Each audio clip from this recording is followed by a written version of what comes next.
Hello everyone, কেমন আছেন সবাই? আজকে আমি আপনাদের একটা খুব বড় প্রশ্নের উত্তর দিয়ে দেব, যেটা হলো যে আপু আপনি ব্রুডিং করেন কিভাবে। সবার প্রথমে বলি, আমার 6 বছরের অভিজ্ঞতা আছে। আমি যা হোক করে ব্রুডিং করব, সেইভাবেই কিন্তু বাচ্চা সুস্থ থাকবে। তবে আপনারা যদি সবার প্রথমে ব্রুডিং করতে গিয়ে শুধু ভাবেন যে 10 থেকে 15 দিন কী ওষুধ দেবো, 15 থেকে 20 দিন কী ওষুধ দেবো, তাহলে কিন্তু কোনো দিনই ব্রুডিং করতে পারবেন না। ব্রুডিং করা একদমই সহজ, যেটা আমি আজকে আপনাদের সঙ্গে শেয়ার করছি। এটা ফলো করুন, আস্তে আস্তে শিখবেন তত বেশি বুঝতে পারবেন। তো চলুন শুরু করা যাক। ব্রুডিং করার জন্য মোট 3টে জিনিস লাগে। এক হলো হিট, 2 খাবার, 3 জল। একদম সহজ জিনিস। হিট কি হবে? একটা লাইট জ্বালিয়ে দেবেন 100 পাওয়ারে, তাহলেই হিট হয়ে যাবে। এবারে আপনাদের প্রশ্ন যে কত ঘন্টা করে লাইট বন্ধ রাখবো। এইসব কোনো জিনিস আপনাদের মাথায় আনবেন না। লাইট 24 ঘন্টা জ্বালিয়ে রাখবেন। যখন কারেন্ট গেল, না গেল জ্বলল।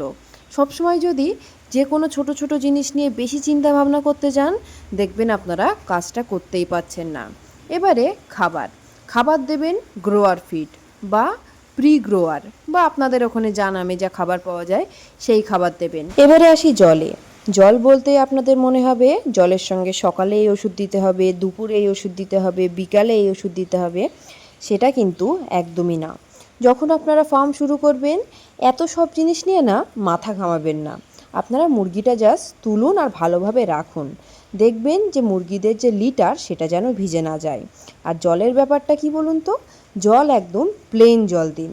আর যদি মনে হয় যে কিছু একটু অ্যাড করব জলের সঙ্গে, তাহলে অল্প একটু আদা রসুন বা একটু হলুদের গুঁড়ো আপনি এইগুলো অ্যাড করতে পারেন। আস্তে আস্তে যত ফার্ম করবেন, আপনি ওষুধ সম্পর্কে যে ধারণা আছে সেটা এমনিই পেয়ে যাবেন।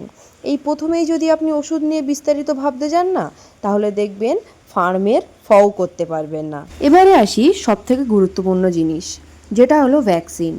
ভ্যাকসিন ছাড়া মুরগি পোষা যায় না, একদম 100% সঠিক কথা। তবে ভ্যাকসিন ছাড়া যে মুরগি পোষাই যাবে না, এটা কিন্তু সত্যি না। তাই বলবো, প্রথমে যারা ফার্ম শুরু করছেন তারা ভ্যাকসিনের দিকে যাবেন না। একদম সহজভাবে মুরগি বড় করুন, মুরগি বিক্রি করুন।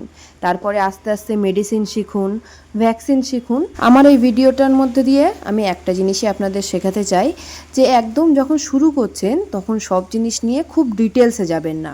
শুরু করে দেখুন না, আস্তে আস্তে সবই শিখে যাবেন। তো কেমন লাগলো ভিডিওটা জানাবেন। আবার দেখা হবে পরের কোনো ভিডিওতে নতুন কোনো টপিক নিয়ে। ততদিনের জন্য টাটা।